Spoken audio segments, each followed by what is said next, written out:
So good morning everyone, আমি Asima daily blogging চ্যানেলে আবার একটি নতুন ভিডিও নিয়ে আপনাদের সকলকে আবার একবার স্বাগত। আশা করবো আপনারা সকলেই বেশ ভালো আছেন, সুস্থ আছেন, আমিও ভালো আছি।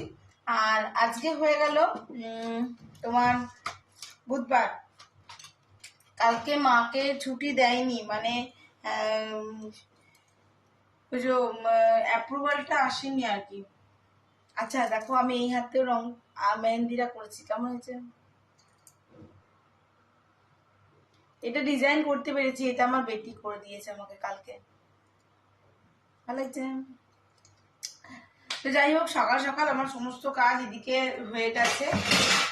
আজকে সকালে দিদি আসেনি টিফিন করতে, শরীরটা ভালো নেই বলে, তবে রান্না করতে আসবে। তো চলো, বাসনগুলো ধোয়া হয়ে গেছে, এগুলো আমি এখন তুলে নিই।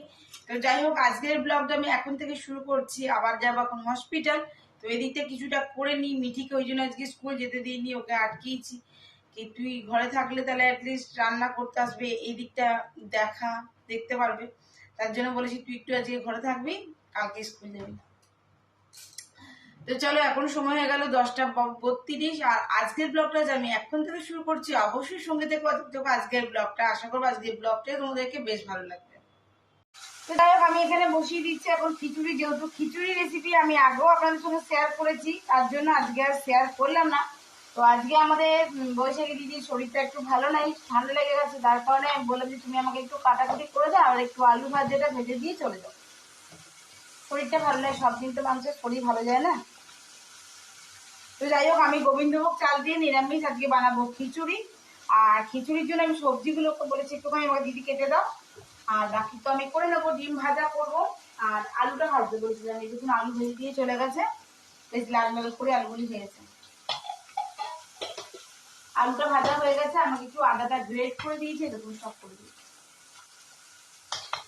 তো আমি এখন যেটা করবো, এদিকে বসিয়ে দিয়েছি আমি ডালটা। আর আমি এখানে আজকে 3 রকম ডাল দিয়ে খিচুড়িটা করছি, অল্প ছোলার ডাল, একটু মটরের ডাল আর অবশ্যই মুগের ডাল।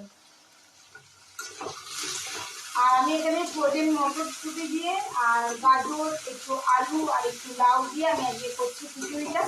সবজিটা একটু ভাজা ভাজা করে নিই, করে নেওয়ার পরে গোবিন্দভোগ চালটা আমি খুব ভালো করে ধুয়ে নিয়েছি, দিয়ে জল ঝরিয়ে নিয়েছি, একটুখানি জল আছে, এটা আমি এবার দিয়ে দেবো। অনেকদিন তোমাদের সঙ্গে অনেক রেসিপি শেয়ার করানি, একদিন একটা মা আর কি বাড়িতে আসুক, তারপরে কালকে একটা মিষ্টি রেসিপি শেয়ার করবো। তো যাই হোক, আমার এখানে খিচুড়ি রেডি হয়ে গেছে, দেখতে পাচ্ছ আমি গ্যাস কিন্তু অফ করে দিয়েছি। আর এখানে কেটে নিয়েছি কিছুটা পেঁয়াজ, ফাটিয়ে নিয়েছি ডিম আর আলু ভাজা আর ডিম ভাজা দিয়ে আজকে হবে আমাদের খিচুড়ি খাওয়া। এখন টাইম প্রায় 12:55। আর বাইরের মেঘ দেখছো কিরকম। আমি গাড়ি বলে দিয়েছি আসতে, কেন আমাদের সামনেটা যেহেতু ঢালাই হচ্ছে, তাই ঘরের গাড়ি বার করা যাবে না, তাই আমি গাড়ি আসতে বলে দিয়েছি। আমি যাবো গাড়ি নিয়ে চলে হসপিটাল, তারপর নিয়ে চলে আসবো শাশুড়ি মাকে। আজকে এই ব্লগটা অবশ্যই দেখো, কন্টিনিউ থেকো। তো আমি ব্লগটা কন্টিনিউ করব। সরি, আমি আসলে যেহেতু হসপিটাল যাবার আছে, তাড়াতাড়ি বেড়ে আমরা খেয়ে নিচ্ছি। ওই যে দেখুন খিচুড়ি আর ডিম ভাজা। এই যে দাদাকে দেখতে পাচ্ছি, দাদাই আমাদের সমস্ত প্রসেস করে দিচ্ছে। আর এই হলো মায়ের কেবিনটা, মানে যেখানে মা ছিল আর কি, ওয়ার্ডে।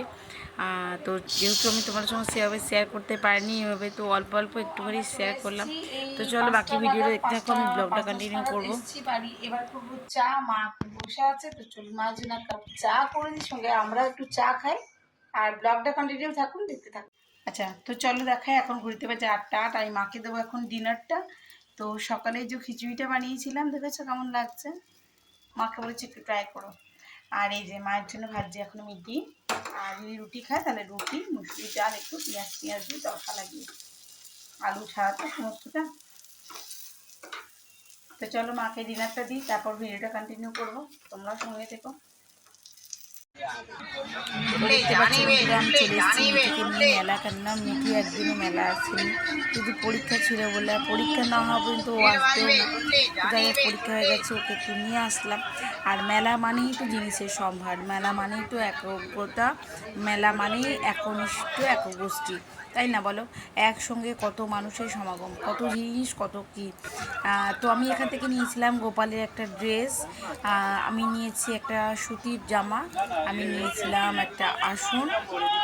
দাঁড়াও তোমাদেরকে দেখাচ্ছি, সামনে যে আসনগুলো দেখাচ্ছে আমি তোমাদেরকে দেখাবো। এগুলো আসলে এতটাই বড় না যে আমার গোপাল তো 0 সাইজের, তো ওর জন্য হবে না। এই মাথার মুকুটগুলো ছিল বড় বড়, তো রাধারানীর জন্য জামা পেলাম না।